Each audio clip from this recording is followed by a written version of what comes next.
media side is extremely limited. You're not allowed, for a variety of reasons, to use most of those scalable options in the market like Google and Facebook and Instagram. From MJBulls Media, it's the Raising Cannabis Capital Show.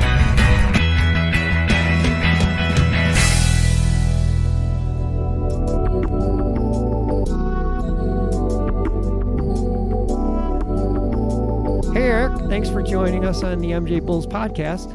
Hey, Dan. Thank you. Appreciate you having us on today. Well, today we're with Eric Meth from his company, Good Harvest Co., a data-led cannabis audience platform, and how investors can participate. But before we get to the Good Harvest story, Eric, let's talk a little bit about your career and what led you to cannabis.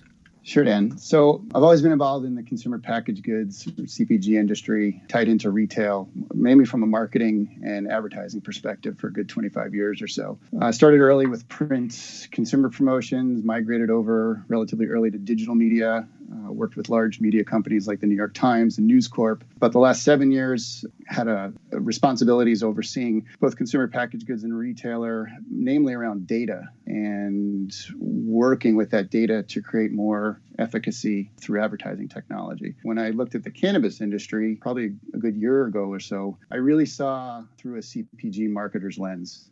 This is an industry that's growing rapidly. So looking at the similarities and the comparisons, I really wanted to take that great base of 25 years of career experience and apply it in a really thoughtful and purposeful way to the cannabis industry.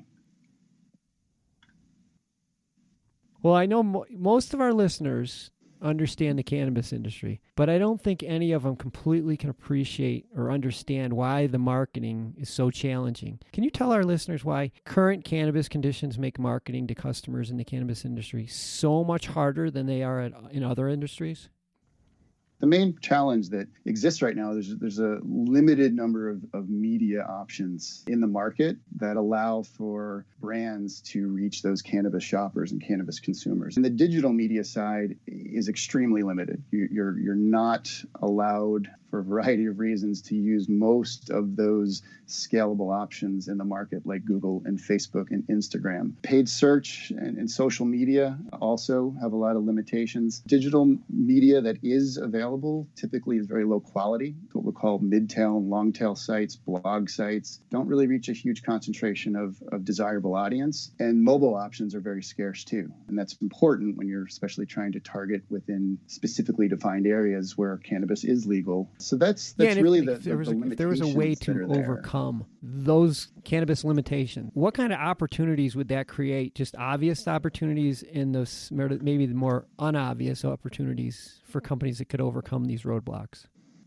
Sure. So, I think the obvious ones, and all this is predicated on that last point, where Good Harvest Company is focused very specifically on leveraging that, what we'll call cannabis shopper data. It's really the purest form of intent. While you can model behaviors through the way people browse websites or mobile devices, and you can mimic the traits of that audience, it's not super definitive. Whereas if you're taking data coming from the source and you're tying it back to an actual shopping and more so importantly, a buying behavior, that's really the purest form of intent. When you're putting down hard-earned money for a product, pretty obvious that you want that product. And when you start coupling that with things like frequency, how often are you purchasing it? Location, again, which is extremely important to adhere to advertising guidelines and regulations. It really becomes important to be able to focus on where those purchases are occurring, how often they're occurring, so you can paint a really vibrant picture of those consumers. And the obvious is for those brands to be able to take that highly targeted data and create more efficacy around digital media, make that data segments portable so they can activate it on either websites or mobile devices or other forms of digital media channels that are out there. I'd say the non-obvious side is mainstream marketers. You have much larger budgets, specifically coming from consumer packaged goods advertisers, quick serve restaurants, fast food restaurants, brands like Totino's Pizza Rolls, brands like Uber and Lyft, who want to avoid consumers and have them avoid impaired driving, avoid the munchies. It's a trite example, but Lay's potato chips, you start getting into things like that.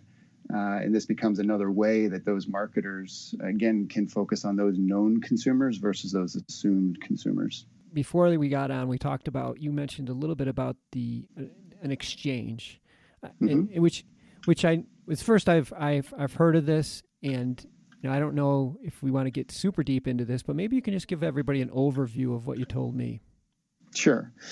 Yeah, this is the part where it gets fun, where we can take all that rich data. The data has to go somewhere, and it has to be, like I mentioned earlier, portable.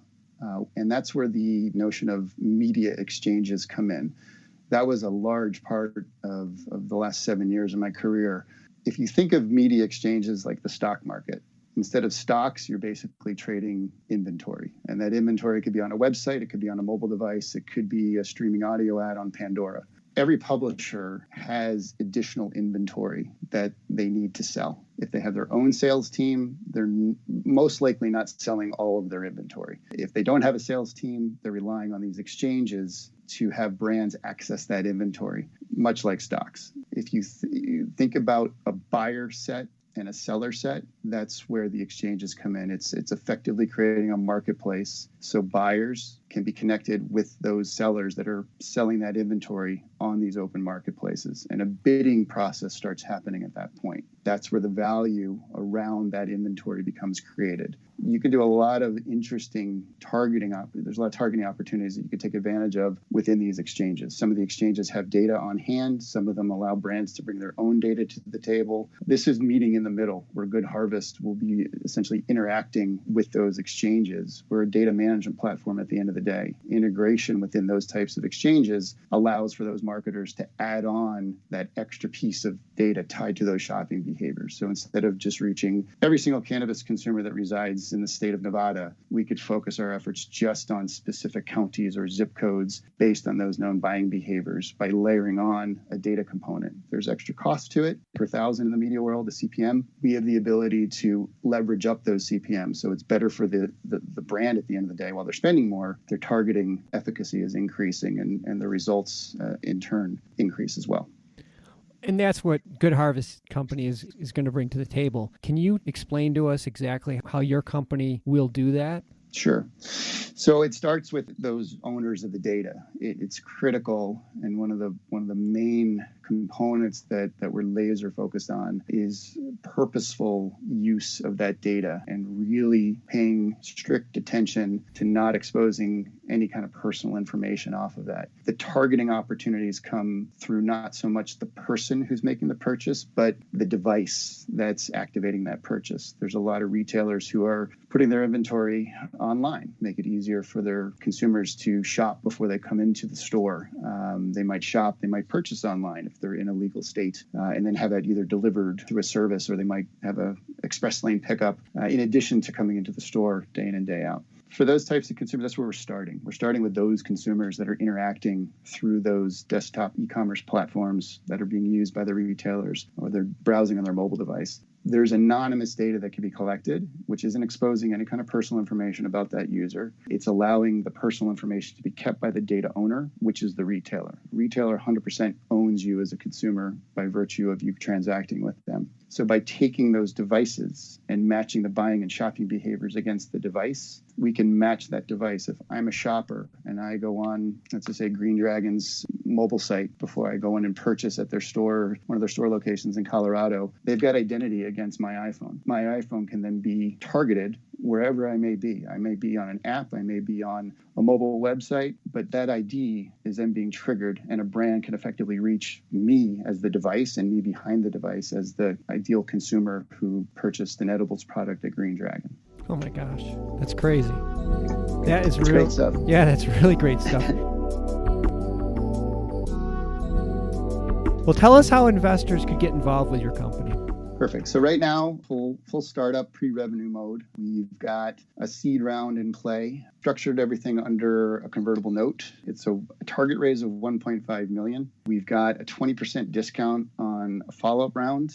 with a $5 million valuation cap. The trigger against that cap is $1.5 million on a follow-on round. I've broken the raise basically into 3 tranches of $500,000 each. So right now we're in phase 1. We've got about 60% of that raised to date. We're looking to close that by the end of 2018 to continue working on our minimum viable product, or MVP, or prototype. That allows us to get to phase 2, which would include a beta launch, bring in some first revenue, test clients in the first half of 2019, and then tranche 3 really focus on the end of 2019, where we start showing some traction, some monthly recurring revenue, projections to annual recurring revenue. But we see this as a solid opportunity to become driving about $1 million in short-term revenue within the first year of operation, seeing anywhere between 30 to 50 million between the first 3 to 4 years, with really healthy margins attached to it. Once we have that base built, a lot of the investment cost is really on the technology side. That technology becomes a lot more scalable, particularly as more markets start coming online. Regardless, we're seeing that trend where more states are getting on board, Canada coming obviously on board full on in the next month or so. And that's where we see more of the opportunity. More sales lead to more needs for marketing and partitioning the total sales against that market. And that's where we're doing those forecasts against. Well, Eric Meth is the CEO of Good Harvest Co., which is a data-led cannabis audience platform. And all of Good Harvest information is on the MJBulls website at mjbulls.com, including their pitch deck, which you really should look at because it takes a fairly technical business and makes it understandable. It also lists everyone that's on their advisory team, which, by the way, is very impressive. So if you have a chance, go to the MJBulls website and check out their pitch deck. Really makes a complicated or a technical business not so technical. Eric, thanks for being with us on the MJBulls podcast. Thank you, Dan. It's been great. Appreciate the time and look forward to seeing the response, and happy to answer any questions. If you want to reach me, invest@goodharvest.co, and that message will find its way to me. Appreciate the time.